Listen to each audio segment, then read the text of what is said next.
Endorsi and Bomb, two fan favorite characters. I mean, who doesn't like Endorsi, right? She's so many people's best girl, and of course Bomb is the main character. They have so much potential, so much character, and in season 1 they're great characters. Going forward, of course, they'll be great characters. They're awesome. Who doesn't like them, right? Well, if you're an anime only, you may not have known that Bomb and Endorsi are actually really good friends. They're actually quite close. Now, of course, there's a lot of people who ship these two. Bomb x Endorsi is probably one of the most common ships, but we're just gonna be talking about their friendship for today and how the anime sort of, forgot about it.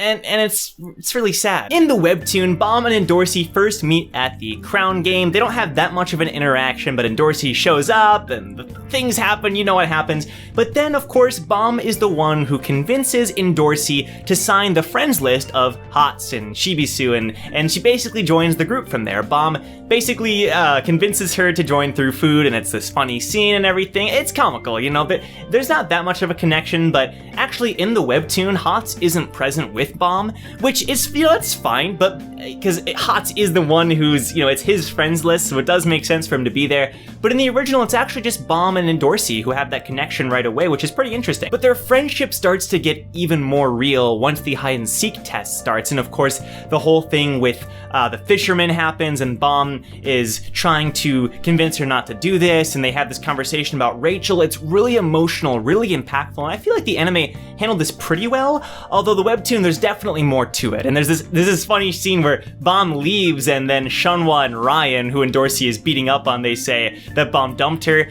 They clearly have more of a friendship and even potential romance, at least from Endorsi's side, so there's a lot going on there. But then the anime completely drops the ball, because from here on out, everything that I'm going to talk about only happens in the webtoon. So after the hide and seek test, when they're preparing for the last examination, Bomb has revealed that he's an irregular. Of course, Endorsi is one of the people who wants to be with Bomb, but she actually trains Bomb, and there's these really great scenes where they're training together, and at first Endorsi's just completely, you know, beating up on Bomb, but it's really sweet because she's always offering him her hand, like, to get up, and she's so tsundere. I mean, she's like looking away, and she's like, all right, I'll help you up. It's great. It's great character development for Endorsi, because we've always thought of her as this ruthless person who doesn't really care about, you know, like, she's not like terrible, but she's out for herself.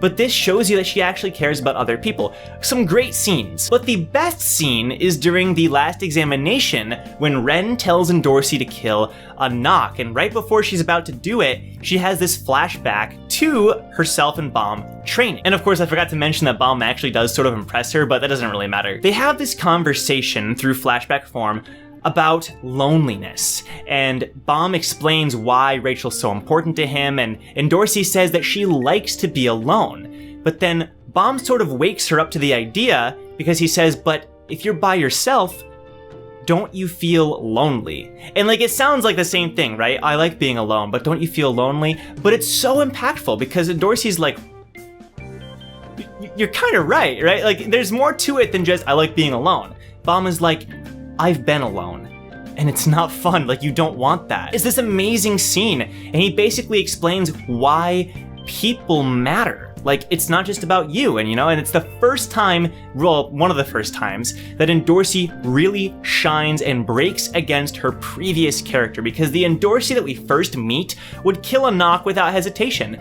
But because if it would further her own wants, but because she had that flashback and that conversation with Bomb, she realizes that the people around her matter, right? And so she doesn't kill a knock, she chooses to go up the tower with a knock, and it's a fantastic scene. It's amazing. And then when Yuri shows up, Yuri actually asks Endorsi if she thinks that Bomb will pass the test, and Endorsi believes in Bomb, and of course there's this funny joke about, oh, he'll survive because I said we date if he comes back, and it's a funny scene that they cut out, but you know, that's okay. But then when Bomb is found out to be dead, Endorsi is so distraught that she isn't even present at the meeting with everybody. So Nerei points out that Rack and Endorsi aren't there, and it's implied it's because they're so distraught over Bomb's death. We see Endorsi looking out a window, completely crushed. I mean, completely shattered, right?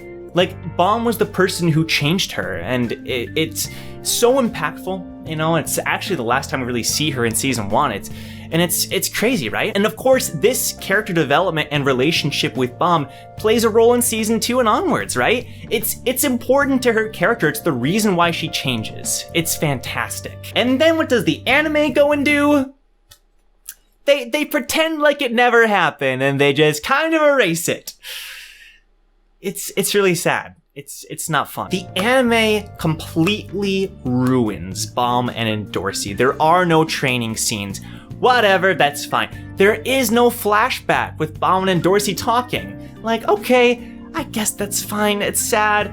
No, it's not fine. Okay, it's not good. The whole reason Endorsi changed was because of Bam, and you could argue that she was changing on her own, but Bam was the pushing point. He was the tipping point for her, and they pretended like it never happened. That's not okay. When they're discussing the fact that Bam has died, and Pericule just asks about the test results, Endorsi is the one to get like frustrated at him, and it's just kind of weird. She just has like, it's like a comical moment where she's like, stop asking that! And it's like, in the webtoon, you couldn't even like speak to anybody, you were so depressed. And now you're just kind of like, there's a scene where she, they talk about it and she looks sad, but she's just kind of like, aw, I liked him, he was cool. Like a knock has tears in her eyes, but Endorsi just looks sad.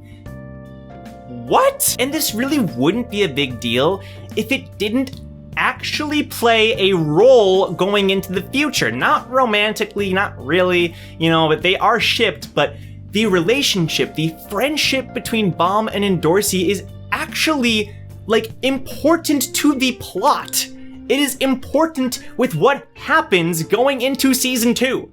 I'm not gonna say more than that, obviously, but it's actually important, taking it away ruins a lot that could potentially happen. I don't know if they're going to just pretend like they were good friends, or if they're just going to not really have it be a thing, but in my opinion, it not only sort of messes up the story, but it messes up Endorsi's character. I've heard a lot of people say Endorsi's character was sort of messed up in the anime. I feel like they did her justice, but this one thing is the reason why she fell flat for a lot of people. In my opinion, this is the only thing, if they had changed this, oh my gosh, it would have fixed so much. I'm not really sure why the creators chose to make this decision. The only thing I can think of, and what I've discussed with other people, is perhaps they wanted to focus on Rachel and Bam and not Endorsi and Bam at all. But in my opinion, that doesn't make any sense because the whole point of Rachel is she's jealous of Bam, right? She's jealous of Bam's friendships. So if you have that Bam and Endorsi friendship, it only further adds to that. The whole point of Rachel's existence. So in my opinion, it wouldn't have taken away, it would have added to that. I don't know, I just really love that flashback and Endorsi's character arc, the theme of loneliness, right? It's so impactful. It's sort of like one of the main themes of Tower of God, and they basically completely cut it out when it pertains to Endorsi, and that's just disappointing. So how can we fix it? How could they have changed it?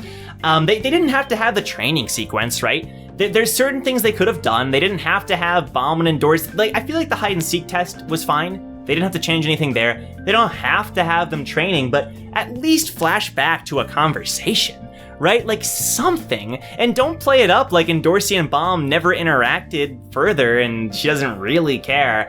I feel like it wouldn't have taken that much. It would have taken a few extra, maybe a minute more in an episode or a few 30 seconds, right? Just something.